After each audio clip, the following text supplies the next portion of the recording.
Welcome to Nature Revisited. Nature Revisited is a podcast that explores our relationship with the natural world. It consists of interviews, stories, and discussions that highlight the notion that nature is not a place one goes to, but rather a place one is already a part of, that we are nature. For those of you who are new to the podcast, my name is Stefan Van Noorden. On this episode of Nature Revisited, we are excited to welcome Miriam Horn to the program. Miriam Horn is the author of the new book, Homesick for a World Unknown, The Life of George B. Schaller.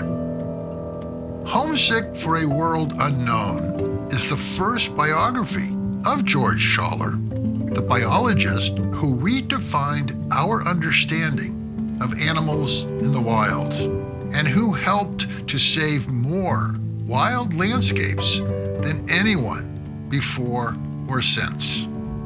Miriam Horn is an author, environmental advocate, journalist, and filmmaker. Her previous books include Rebels in White Gloves, Earth the Sequel, and Rancher, Farmer, Fisherman. Miriam also worked for 15 years at the Environmental Defense Fund and 6 years for the U.S. Forest Service in Colorado. In Homesick for a World Unknown, Miriam Horn provides a captivating and definitive portrait of the man who dared to challenge us to rethink our place in the natural world. Miriam joins me from New York City to talk about the incredible life of George B. Schaller.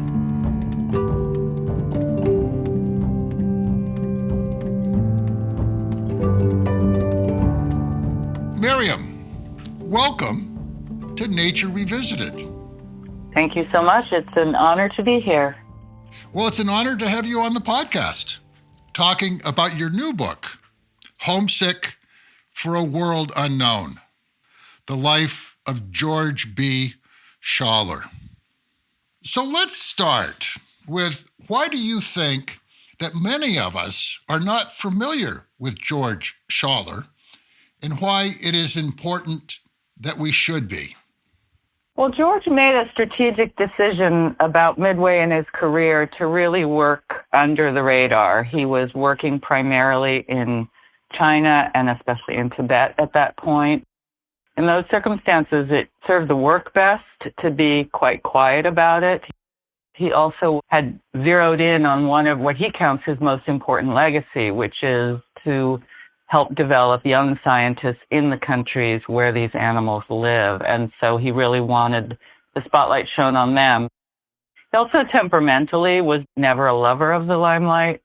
He was somewhat awkward socially, a man of such few words. That said, early on there was some celebrity around George. When they were with the gorillas in the Congo, were featured in a big spread in Sports Illustrated. His panda study made the cover of Newsweek magazine. He did a fair bit of television, especially around the pandas, but also on the game show To Tell the Truth and on Dick Cavett. He was and remains a cult figure.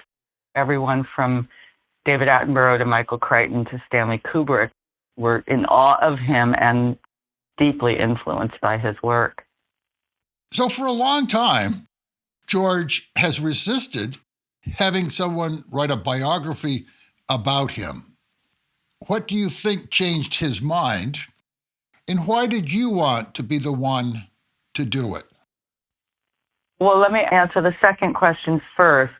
I have loved animals since I was a little girl. I saw Mutual of Omaha's Wild Kingdom and Born Free and dreamt of having a life like that in the wild, near wild animals. I worked for the U.S. Forest Service for many years on habitat restoration, and I worked for Environmental Defense Fund. I'd still never quite gotten there. So when I was with my last book at the Texas Book Fair in Austin, and I met Jane Alexander, the actor who has also been a lifelong wildlife advocate. And we had breakfast, and I said to her, I really want to give the rest of my life to wildlife. What should I do? And without a moment's hesitation, she said, you need to write the biography of George Schaller. To your earlier question, the only knowledge I had at that point was that he was the GS who had led Peter Matheson into Nepal, resulting in the Snow Leopard book of 1978. I went home, I started to poke around, and when I realized the scale of George's life, that he had worked in 32 countries and made the foundational study of almost every charismatic mammal on Earth, and trained all these young scientists and helped protect all these animals, I thought, how is it that this biography hasn't been written? Jane made an introduction to George, who was always a gentleman, and so he responded graciously. But as he had to all previous biographers, said, no, I'm not interested. I've been realizing that I did what George did to get close to animals, is that I gradually habituated George to the idea. First, I asked him if I could simply send him my last book. So he allowed me to send him the book, and he liked it very much, and he saw that I had a sufficiently complicated view of the world. But he still said no, and then I asked if I might just visit him in New Hampshire. So he accepted that proposal, and I went up and visited him and his wife, Kay. First day I walked into their house, Kay said, we appreciate your interest, but no thank you. And I said, well, okay, I'll just stop by tomorrow. I kind of laid out for them what it would entail, the amount of things I'd really need to have access to, including family letters and family albums and many hours of interviews with them and other family members.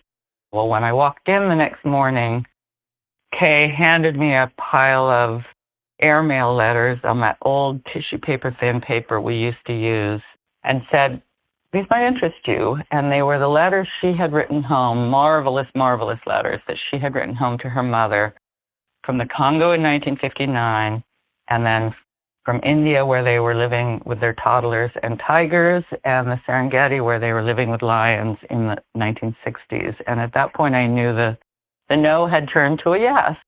It was in part my timing. George was nearing the end of his life. He knew he's about to turn 93, and he knew it was now or never, and that maybe this might be a way to help continue to extend his legacy and be a gift to the animals, which is what he always cared about.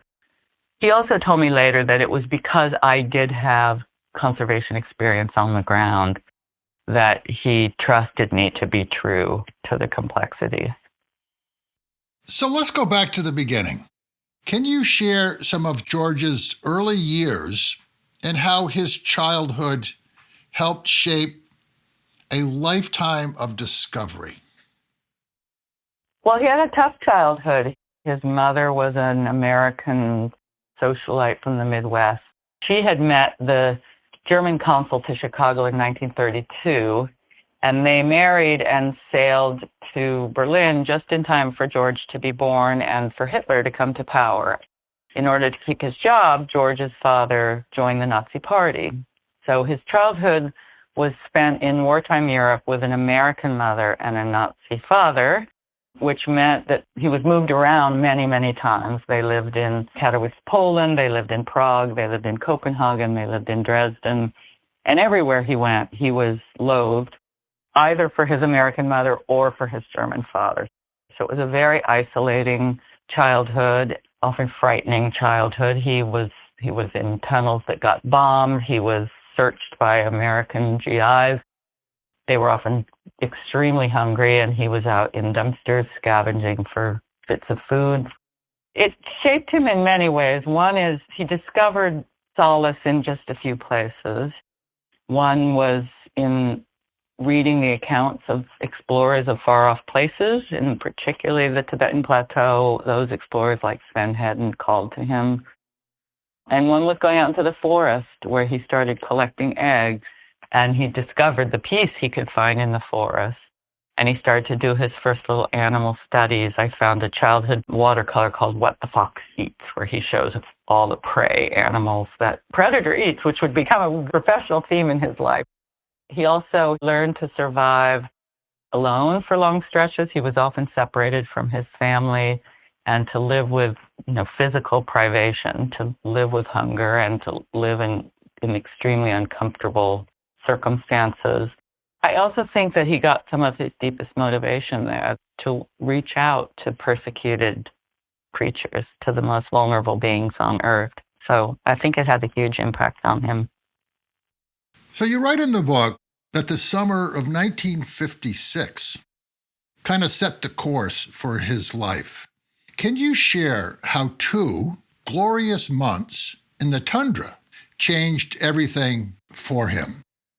His cousin Ed, who was a big influence, had persuaded him to go to the University of Alaska in Fairbanks when it was still a territory. He began to get his first field experience in Alaska thanks to an amazing mentor named Brina Kessel, a woman who had studied with Aldo Leopold. But then he managed to talk his way on to the famous Shinjek expedition in 1956. He wrote, "I'm 6 feet tall, I'm strong, I'll work for nothing, I'll do anything you want, please just let me come along." And Olaf wrote back and said, "Okay, I don't really know why I'm going there, I just know I want to be in those places." And that was another influence on George, that there was a spiritual calling. It wasn't just always about science, it was also about what Olaf called the intangible values, the connection we have to this larger world. So in all those deep, deep ways, the Miris really influenced him, and he learned incredible practical skills from them. He would watch Marty as she prepared their food lists and how you prepared food for a 2-month expedition. Olaf and Marty both had a relationship to the animals that George really emulated, where they were unafraid. Olaf loved to get up close and personal.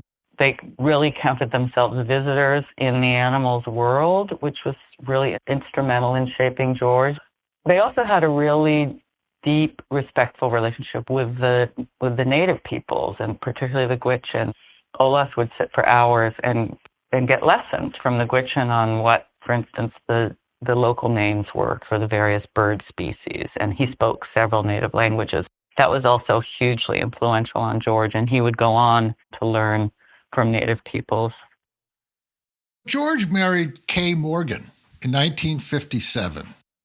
What was their relationship like, and how important was that relationship to him? George would never have been George without Kay. Every time I walked into their house, the first thing he would say to me is, "I hope this book is as much about Kay as it is me." They met at the university. She was a couple of years older than him, and they met one day when she heard someone outside her dorm window shouting, and she looked out the window, and there was this handsome young man shouting and waving his fist at the sky. And she thought, okay, well, this is the Arctic madness. I've heard about this. People go nuts up here. And then she saw a raven drop out of the sky onto this young man's arm, and they have a little conversation and go off together. And so she was kind of fascinated. She realized this young man was in one of her classes. So she approached him, and that kind of set them on their course. She loved the wilds as much as he did. She would do all the difficult work in these impossible places where they were living often without plumbing or electricity. She would have to go break ice to haul water, cook on these leafy stoves. When they had children, raise their kids in the middle of tigers and lions, keeping them safe, raise all the family pets they ended up rescuing, including a lion cub and a mongoose, a warthog in Africa, and a peccary in South America. She was an incredible animal observer on her own. In the Serengeti, she fell in love with cheetah and did a lot of observations of cheetah that were so rigorous. George published those along with his own. It got hard for her as she got older. Her health got wobbly, and George started to go to higher and higher places on the Tibetan Plateau, and it became increasingly impossible for her to go with him. And it was hard on her. She missed George terribly, and she missed that wildlife. Every acknowledgement in every book is first and foremost to Kay. She edited his books. She really made it all possible. So in 1959, George and Kay went to the Congo to study gorillas. What were some of the findings that George would make while in Africa that would, quote, reverberate across the global scientific world? He was working under a professor named John Emlyn, who everyone called Doc, at the University of Wisconsin. One day they were talking about the birds, and Doc sprung a question that George thought was a joke. He said, "Would you like to go study gorillas in the Congo?" And George said yes, without a moment's hesitation, even though he didn't trust it was even real. It turned out Emlyn had kind of been dreaming about such a study for a very long time, and he'd been doing some work to put it in place. But when it started to become a serious idea, the whole scientific world stood up and said, this is a suicide mission. These are the most savage creatures on earth. They will tear him limb from limb. If he goes, he must go with an armed retinue. He must carry a gun himself. He maybe should even wear armor or chainmail or a disguise. So it took a couple years for the dust to settle, but when George went, he just basically shrugged all of that off. He and Kay settled deep in the jungle, and he would go day after day to the gorillas alone. And he refused ever to carry a gun because he knew it would change his affect in a way that the gorillas would sense. So it took weeks and weeks and weeks before he could get anything more than a glimpse of them. But they finally started to get used to this other animal lurking about. He always sat in plain sight. So the first thing that he did was show that, in fact, you could habituate a creature like that to your presence if you were patient enough. And the second real breakthrough was he saw that they weren't anything like what the scientific experts had said. They were incredibly placid. They were vegetarians. They spent most of their time eating and napping. They had very tender family relationships and social relationships. 20th century had kind of forgotten everything Darwin had taught us about how we are kin to these other animals, not only in our bodies, but also in our emotions and our consciousness. And George brought that all back into science, that recognition that these are kin, that they have lives just as complicated as our own, and culture and social lives. That was the work that then would be emulated by Jane Goodall and Diane Fossey and pretty much every scientist since. He also saw the peril that these animals were in their case, because their forest was being cut down, and because when the Belgians abruptly left in 1960, chaos broke out, and Tutsi refugees were flowing across the border from Rwanda with cattle into this tiny little piece of jungle, which was the only home on earth for these 400 mountain gorillas. They were not going to survive, and he did some very reckless things to defend the gorillas. But he also pioneered ecological studies where answering the question, what does this animal need to survive? And that became the pattern for all of his future studies.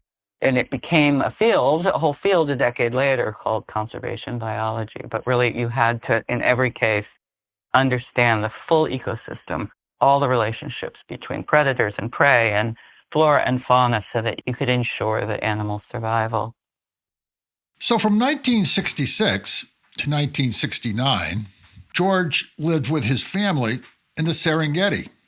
How did his unorthodox ways separate him from other biologists of the time, such as his contributions to understanding the relationship between predator and prey? There were a number of ways he stood apart from the other scientists in the Serengeti. The one and only time in his career where he was working with people somewhat like him, in that they were expats for the most part in this paradise of wildlife. It was the place that he and Kay looked back to most longingly because it was such a land of abundance and the living was relatively easy. They actually had a few services in their house in the Serengeti. It was too much of a circus for George's taste. There was a very busy round of cocktail parties, and there were a lot of people traipsing through, kind of a glamorous destination at the time. George tired of that circus, and it would in fact become the last park he ever worked in. There he was able to really advance further this idea of whole ecology study. So where other scientists were there studying individual species, often killing them to study them, George was focused on lions, but he was looking at what they call the carnivore guild, the whole interplay between the various predators. There was a tremendous amount of interplay, and figuring out even who had made a kill was often tricky. People thought the lions were the great hunters and the hyenas and wild dogs were the scavengers, but often it was the other way around, that the lions were coming up behind and stealing kills. There was some detective work to figure out how the dynamics among the predators were working. But he also came to realize that if he wanted to protect these animals, you really had to understand how many prey animals each tiger or lion or wild dog pack needed. What he had learned in India was that where tigers were scarce, it was often not because people were directly shooting the tiger, but because they were overhunting their prey, and the tigers didn't have anything to eat. When there's no wild prey, tigers turn to domestic animals, and that causes incredible conflict with humans.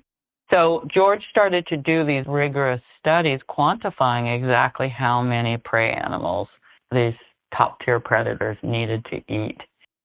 The other thing he did in the Serengeti was he started to observe in lions traits that we thought only humans possessed.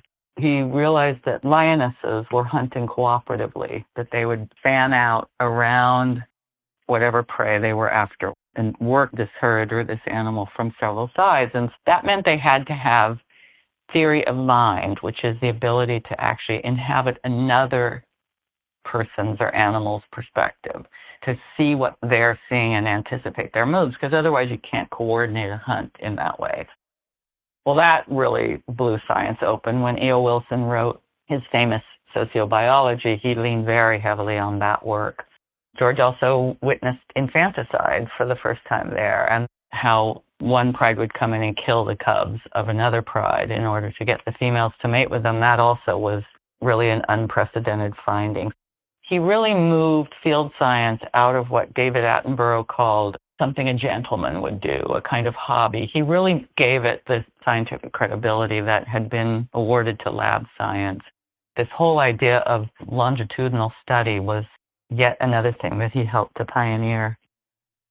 You described George's first encounter with the snow leopard, a creature that would become a sacred and spiritual emblem, a totem to him.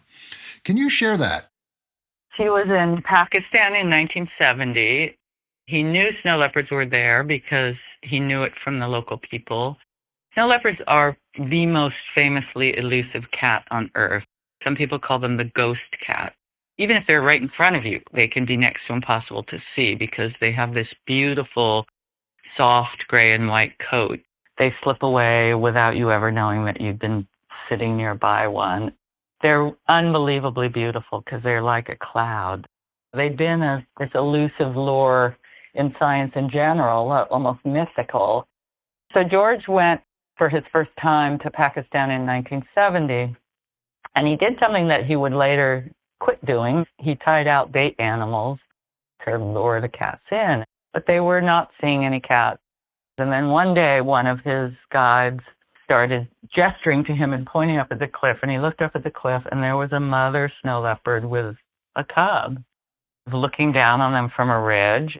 So George did what he'd become expert at doing, of moving toward the animals in a way where they didn't just run off. He was so patient. He would just inch his way up there. He would stay in sight. He had a calm about him that somehow animals sensed. Not only did she let him approach her, she let him stay near her and her cub for an entire week.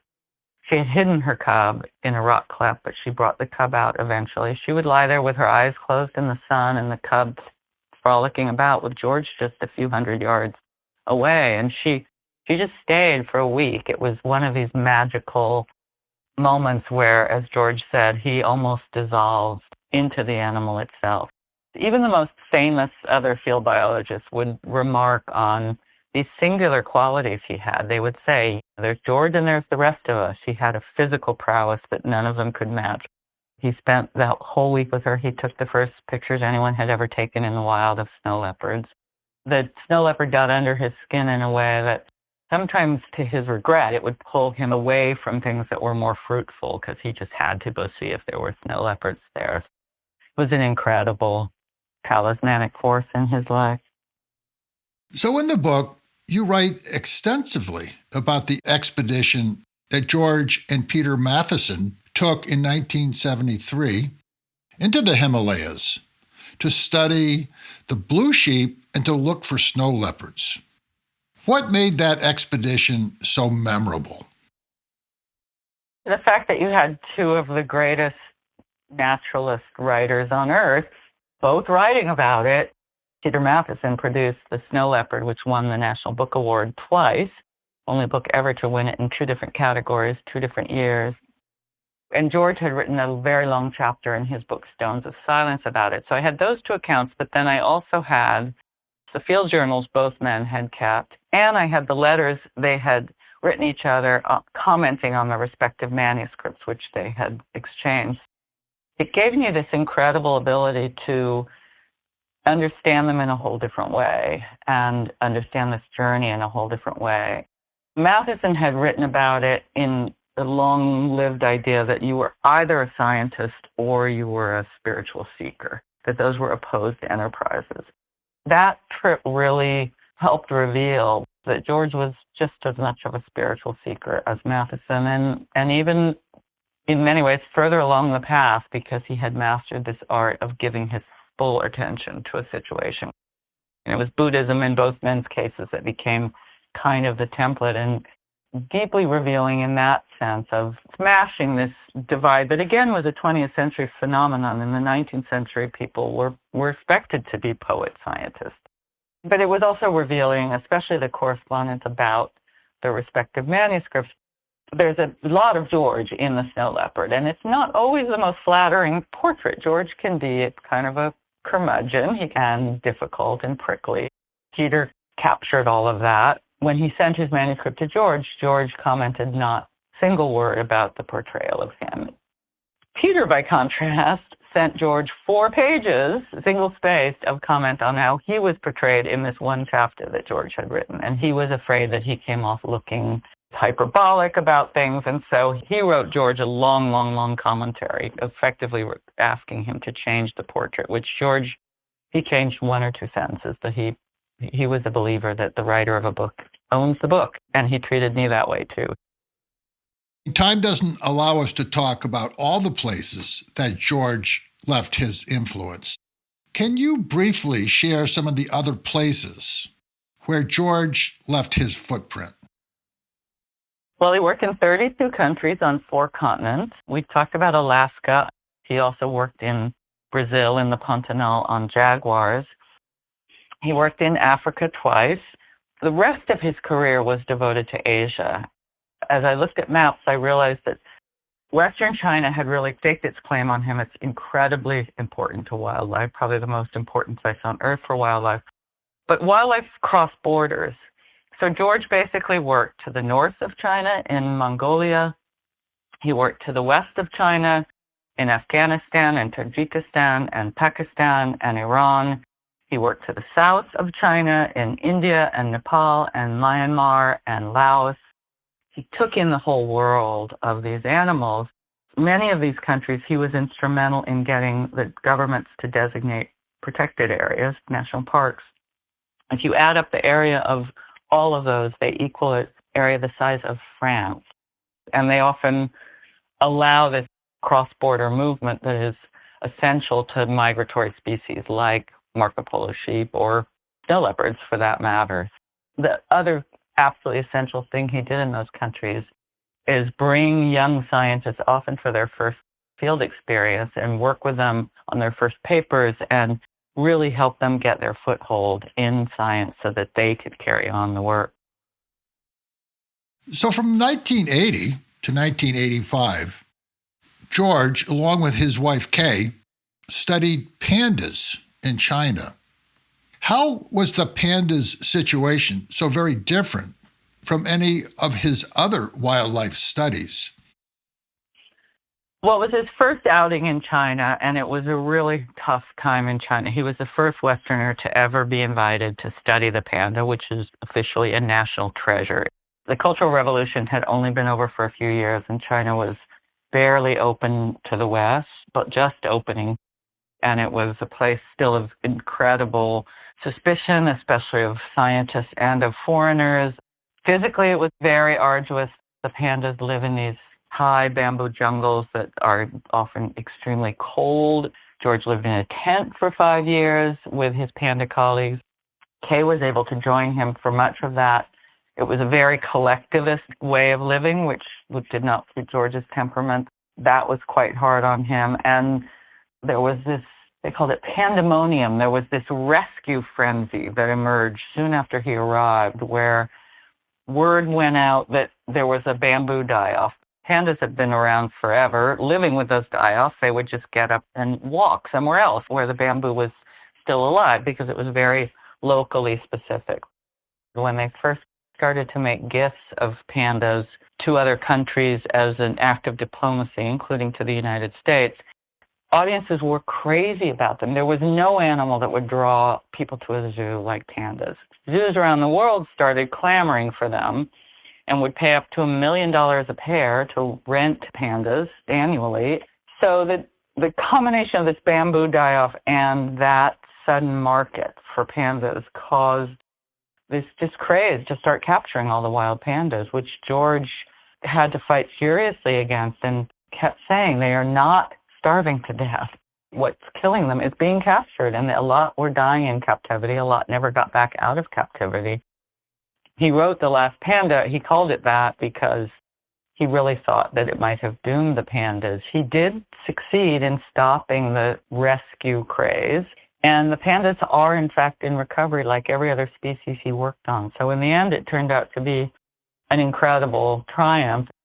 It's also critically important because he stayed there for 5 years, and that's where he first started to really train young Chinese scientists. Chinese scientists said to me, he really laid the foundations for wildlife science and conservation in China. It also so won him the trust of the Chinese government because he had stuck around through these 5 difficult years, that they gave him permission to go to Tibet, and they gave him permission to go for the next 40 years. He made 65 trips to Tibet, and that was an access no other Western scientist was ever granted. As you say, George was given an unprecedented access to the Tibetan plateau. Can you share what that meant to him, and what were some of the highlights of his years and travels there? The title of the book actually comes from a line George wrote in the decades he had been dreaming of Tibet before he got to go there. He had been reading this explorer Sven Hedden, who had been in Tibet in the early 1900s. Third of Tibet, the average elevation of 15,000 feet. It's surrounded by 20,000 feet. Much of it is too high and harsh for human habitation. Not even very many animals can live there. It was the landscape of George's dreams. He dreamt and dreamt about it to the point where he asked himself, which is where we got the title, can you be homesick for a world unknown? It was a fulfillment of a lifelong dream to get there. He did things there that he had not done anywhere else. He made several 1,000-mile treks. He made one at the age of 73 across the Chongtong, which is the harshest portion of Tibetan Plateau. He did it in winter with a team of Tibetans. They saw no other humans for 23 days. He made landmark studies of the Tibetan brown bear, which bears were one of the few animals that George did have a certain degree of fear of. And that study really revealed to him the destruction that had been done when the Chinese forcibly settled the nomads. The nomads had lived in perfect harmony with the bears up until then. Once they were settled, bears started breaking into their homes. So now there was a wildlife conflict that hadn't existed before. He also made decades-long study of another totem animal for him, the Tibetan antelope, also called the chiru, which is an absolutely beautiful antelope. Rings around the horns, tall horns. People thought they looked like unicorns or like medieval soldiers with their lances high, glittering in the light. And George discovered in the course of his study that they were being slaughtered en masse because they live in these very high places. They've evolved this spectacular wool, the finest wool on earth. 1 million animals had been taken down to less than 100,000 by the time he got there. He cracked open the smuggling ring. He followed the trafficking lanes all the way to Park Avenue. And it was a protected animal already, but he managed to finally get the trade mostly shut down and discovered that a lot of the slaughter was happening when mothers were giving birth. So the Chinese told George that if he could find those calving grounds, they would protect them. And he made many, many difficult journeys well into his 70s.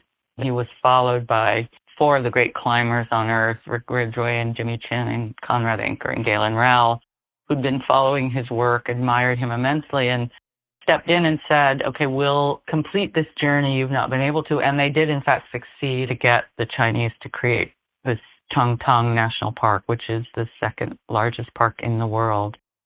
He made an enormous difference in Tibet. So lastly, could you summarize the legacy of George B. Schaller? On my website, I sorted it into people, places, and animals, that there are parks that he helped create. He was the first in northern Pakistan in 1975 to argue that the native peoples, indigenous peoples, should not be driven off those lands, but should be allowed to stay, and not only stay, but to actually design and lead those parks. He really changed the definition of national parks. Scientists in India and China and Africa told me that there would not be mountain gorillas, nor wild tigers in India, nor pandas in the wild if it were not for George's work. Every other species he worked on is in recovery because of the work he laid down. And then again, his greatest legacy are these scientists who count themselves his scientific children and grandchildren. I've been getting extremely moving emails from many of the countries he worked in, from young scientists who are testifying to the influence he had on them that carry on his scientific work.